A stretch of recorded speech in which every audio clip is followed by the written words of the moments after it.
башым ооруп жатат. Больницага барсам, врачтар леченияга жатың деп жатышат.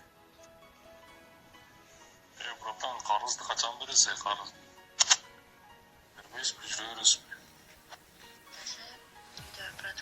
Каптыр.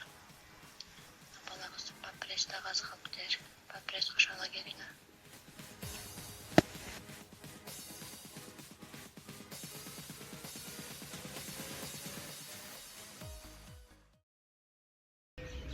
Allah'a tapşırıp koyuverayım, Allah aytkanday olur.